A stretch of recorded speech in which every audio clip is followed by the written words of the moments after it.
rassemblés ici ce matin pour communier avec le Père autour de sa parole et dans la louange. Soyez bénis au nom de Jésus.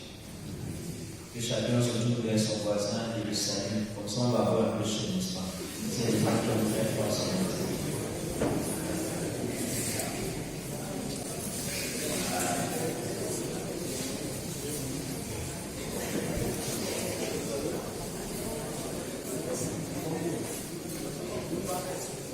Vous savez, le climat de ce matin est très favorable au sommeil instant.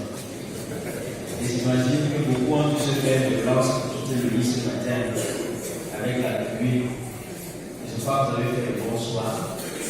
Vous levez, malgré la tentation de rester au lit pour venir à ce rendez-vous divin. Après le texte du dimanche dernier, où le Seigneur, au travers de l'histoire de Marthe et de Marie, nous instruisait de faire la part des choses entre ce qui est bienséant et ce qui est meilleur. Il nous invitait à pouvoir choisir ce que l'Éternel, ce qui est agréable, ce qui est le plus important à l'instant. Ce matin, le Seigneur veut nous parler encore de la prière. Notons tout d'abord que les deux évangiles qui rapportent cette même prière que nous avons vue, c'est-à-dire Matthieu et Marc, l'ont en effet encadré par des déclarations concernant la prière. On a d'une part dans Matthieu, au chapitre 6, le verset 7, Jésus qui dit « Lorsque vous priez, ne soyez pas comme des hypocrites, qui aiment à prier debout, mais quand tu pries, entre dans ta chambre, ferme la porte et prie ton Père qui est là dans le lieu secret. Ne multiplie pas de vaines paroles comme les païens qui s'imaginent qu'à force de parler beaucoup, Dieu les exaucera. Luc, nous venons de l'entendre, étoffe en quelque sorte sa démonstration et on pourrait dire que Luc et Matthieu, quoique de manière très différente, auraient organisé cet encadrement pour offrir à leurs lecteurs un enseignement sur la prière du Seigneur. Chez Luc, le Notre Père découle directement de l'image de Jésus en prière et du désir de l'un de ses disciples de recevoir une prière de référence comme l'ont reçu avant eux les disciples de Jean-Baptiste. Et le texte nous dit, au verset 14, que Jésus pria un jour en un certain lieu. Lorsqu'il eut achevé, un de ses disciples lui dit, « Seigneur, enseigne-nous à prier comme Jean l'a enseigné à ses disciples. » Le Seigneur, au travers de ce texte, on comprend que la prière en fait s'enseigne. On apprend à prier. Et apprendre à prier, la meilleure manière d'apprendre à prier, c'est de s'exercer chaque jour. Toutes les différentes classes, les différents groupes dans la vie et dans la société juive étaient organisés et il y avait une manière de prier. Les Juifs priaient d'une certaine manière, les disciples de Jean-Baptiste priaient d'une certaine manière, exactement comme dans notre société, n'est-ce pas? Et à partir de la manière dont une personne prie, on peut identifier à quel groupe est-ce qu'il appartient. Quand vous voyez quelqu'un en train de prier avec le signe de croix, vous savez que cette personne est de médiance. Quand vous voyez quelqu'un en train de prier le front contre la terre, vous savez que la personne est. Et les gens avaient l'habitude d'enseigner la prière aux autres. Et lorsque ce disciple vient demander à Jésus, enseigne-nous à prier, comme Jean l'a enseigné à ses disciples, il vient en fait demander à Jésus de leur enseigner une manière spécifique de prier qui est propre à ceux-là qui s'engagent à suivre Jésus. Et Jésus donc va dire à ce disciple la prière que nous connaissons et qui n'est pas très explicite comme dans Matthieu, dans Luc, n'est-ce pas? L'oraison dominicale de notre Père en notre terre. Par la suite, Et c'est ce qui va retenir notre attention. Jésus relève un aspect très important. Il prend une autre image, l'image de 3 amis. Il utilise une parabole pour parler de la persévérance dans la prière. Il dit, si l'un de vous a un ami et qu'il aille le trouver au milieu de la nuit pour lui dire, ami, prête-moi du pain, car un de mes amis est arrivé de voyage chez moi et je viens d'aller offrir. Et si de l'intérieur, cet ami lui dit, je suis déjà endormi avec mes enfants, je ne peux pas me lever pour te donner ce pain. Jésus va dire, même s'il ne se réveille pas, parce qu'on a coupé son sommeil, parce que c'est son ami, il va se lever parce qu'on a coupé son sommeil. En fait, dans cette déclaration, comparativement aussi à Matthieu, Dieu veut que nous le voyions premièrement comme un père et ensuite comme un ami. Dieu veut que nous le voyions à la fois comme un père et à la fois comme un ami. Parce que si nous ne percevons pas Dieu de cette manière, il va toujours avoir une distance entre nous et Dieu. Et il faut que la barrière, la distance qu'il y a entre nous et Dieu tombe. Beaucoup de personnes ont l'image d'un Dieu lointain, d'un Dieu qui est éloigné loin dans les cieux là-bas, et dont il faut soit crier ou faire un certain nombre d'efforts pour que ce Dieu puisse nous entendre. Mais Dieu est un Père, mais aussi il est un ami. Et il est important que pendant que nous entrons dans notre moment de communion avec le Seigneur, dans notre moment de prière avec le Seigneur, que nous percevions, que nous gardions à l'esprit cette image-là. Cela est déterminant pour notre relation avec le Seigneur. Tant que Dieu est distant, il sera compliqué de lui parler d'un certain nombre de choses. Et si nous ne considérons pas Dieu comme étant notre ami, notre confident, il y a des choses qu'on peut cacher, n'est-ce pas? Et les choses qu'on cache parfois au Père, on dit à l'ami, n'est-ce pas? C'est pourquoi Dieu est à la fois un ami et un Père. Pour que ce qu'on ne peut pas dire au Père, qu'on dise à l'ami, qui est Dieu. Et ce qu'on ne peut pas dire à l'ami, qu'on dise au Père. Les deux choses, Dieu le veut. Et il veut encore que tu comprennes ce matin qu'il a un Père et un ami. Dis-le à ton voisin, Dieu a un Père et un ami. Puis bien aimé, il précise encore que cet ami qui est réveillé à minuit, parce que son autre ami est venu demander quelque chose. Et je précise bien, il ne vient pas vous demander quelque chose d'extraordinaire. On aurait pu imaginer, peut-être, qu'il vient lui dire, j'ai une urgence, ma femme veut accoucher, je veux que tu m'accompagnes à l'hôpital. Ce serait plus sérieux, n'est-ce pas? Mais il aurait à lui vous demander le nom. C'est vraiment déranger cet autre ami. Mais Dieu veut par là insister sur une chose, c'est qu'il n'y a pas de choses banales que nous puissions demander à Dieu. Même les choses les plus basiques qui sont nécessaires pour nous, nous pouvons nous approcher de lui pour lui demander ces choses-là. Et il est disposé à nous accorder ces choses. Parfois on pense qu'il y a seulement une catégorie de choses qu'on peut demander à Dieu. Mais Dieu veut que nous comprenions que même les choses les plus élémentaires, nous pouvons les lui demander. Surtout quand nous sommes dans le besoin. Parce que cet ami qui vient vers son autre ami, demander du pain pour recevoir un troisième ami, en fait est dans le besoin. Quels sont tes besoins? Qu'est-ce que tu as besoin de demander à Dieu? Il est disposé à t'écouter. Et par la suite, le texte nous dit une chose encore qui est formidable. Et c'est Jésus qui le dit à ses disciples. Demandez et l'on vous donnera. Cherchez et vous trouverez. Frappez et l'on vous ouvrira. Quelle assurance! Pendant que nous approchons du Seigneur et que nous avons ces paroles dans notre cœur, c'est lui qui nous dit de demander et l'on nous donnera. Et il insiste là-dessus pendant qu'il est en train de parler de la persévérance, parce qu'il arrive qu'il y ait des choses que nous demandions à l'Éternel, que nous recevions par là, n'est-ce pas? Qui prennent un certain temps. Mais nous aussi, en tant que parents, est-ce que tout ce que nos enfants demandent, on leur donne toujours ça d'une manière instantanée? Et les choses qu'on leur dit, attends un peu, comme il y a des choses qu'on donne directement. Il y a des choses qu'on dit, attends un peu. Dieu aussi peut nous dire, attends un peu, parce qu'il sait le bon moment, pas parce qu'il est incapable de donner cette chose, mais il sait le bon moment.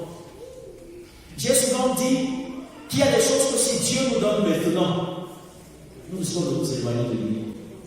Si je devais exaucer à toutes nos prières, répondre favorablement à toutes nos prières, certaines personnes ne sont pas possibles dans la présence de Dieu. Mais il y a des choses que Dieu nous demande d'attendre. Et pendant que nous sommes dans l'attente, il veut nous voir persévérer dans la prière. Parce qu'il faut quelque chose soit suffisamment important pour nous, pour que nous soyons persévérants dans la prière. Je prends l'exemple d'un enfant qui veut faire un concours. Est-ce qu'il va demander à Dieu seulement une seule fois dans la prière, Seigneur, permets-moi de réussir ce concours? Il est persévérant, n'est-ce pas? Et la persévérance démontre en fait notre foi. Notre confiance qu'en fait, il n'y a que Dieu qui peut nous donner cette chose. Cela démontre que nous lui faisons totalement confiance et nous attendons que ce dont nous avons besoin vienne de lui. Oui, bien-aimés, demandez et l'on vous donnera. Par la suite, il dit cherchez et vous trouverez.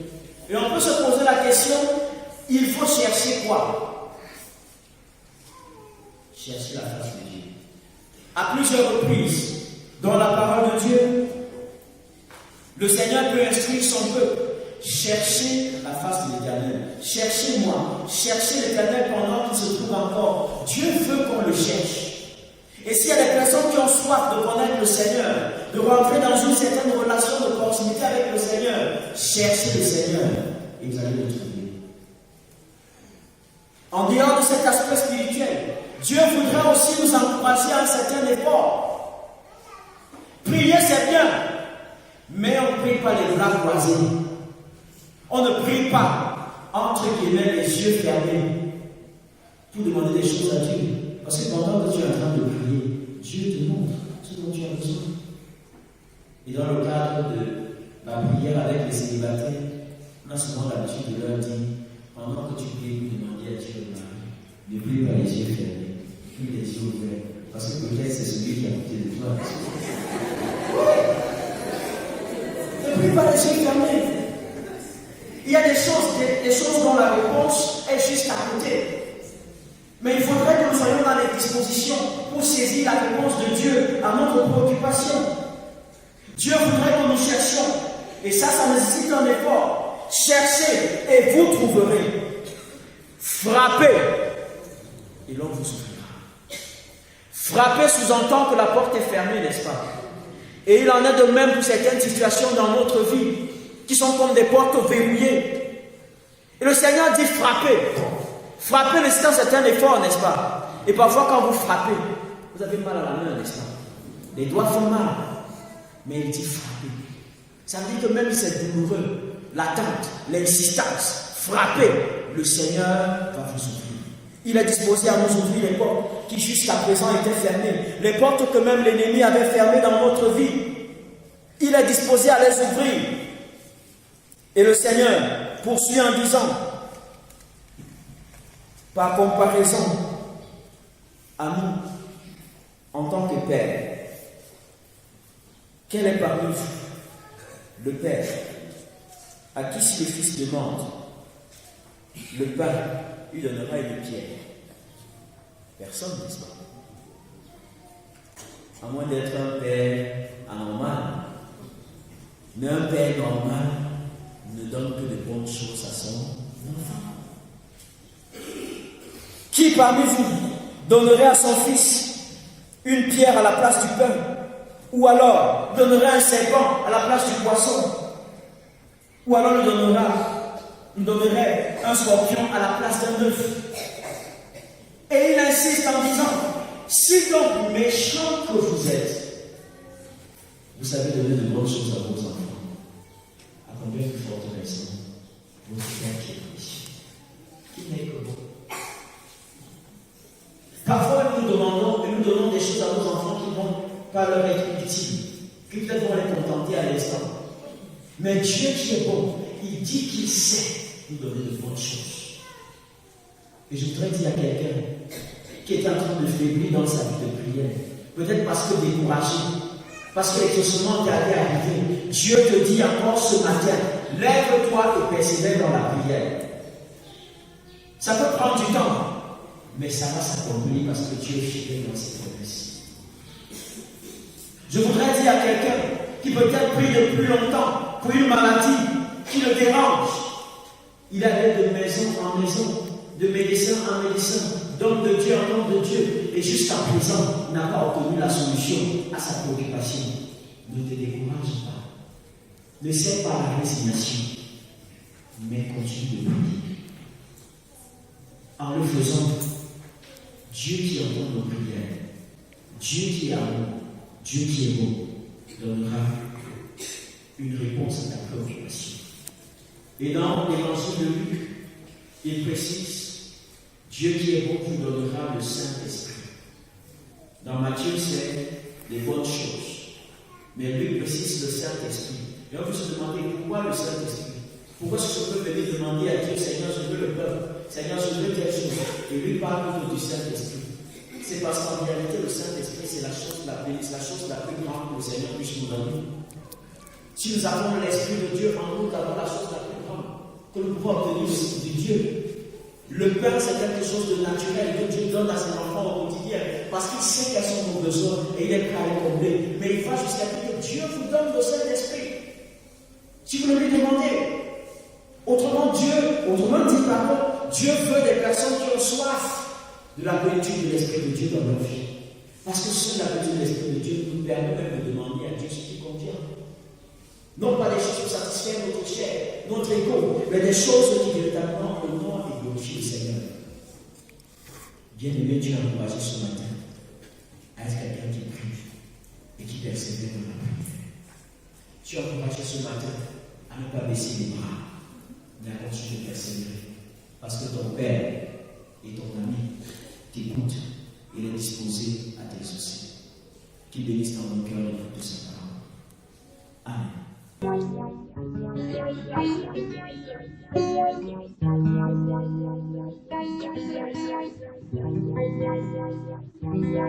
J'aimerais que tu puisses parler à Dieu de ta vie fidèle.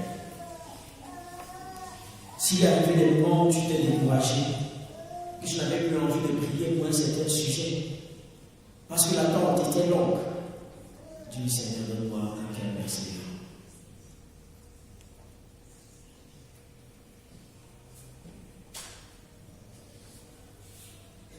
Dieu Seigneur, merci parce qu'il est un Père. Mais en plus d'être un Père, il est un ami pour toi.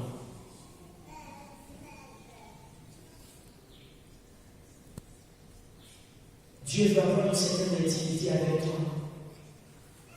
Il va être ton confident. Tu peux tout lui dire parce qu'il t'écoute.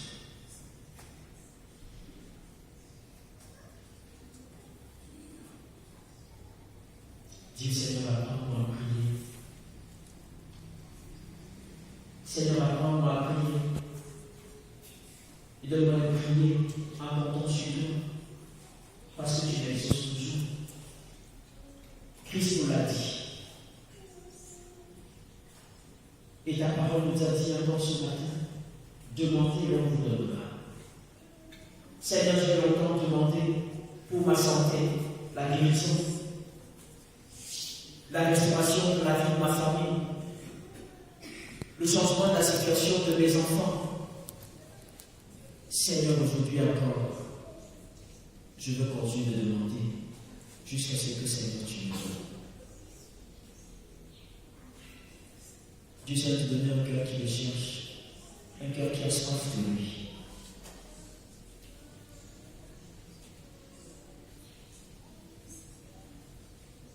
Dieu Seigneur, que tu veux frapper à une porte que l'ennemi avait fermée sur ta vie, jusqu'à ce que ces portes soient ouvertes. Bénis le Seigneur parce qu'il est bon et parce qu'il t'apporte sa grâce et sa faveur. Dieu merci pour ce moment.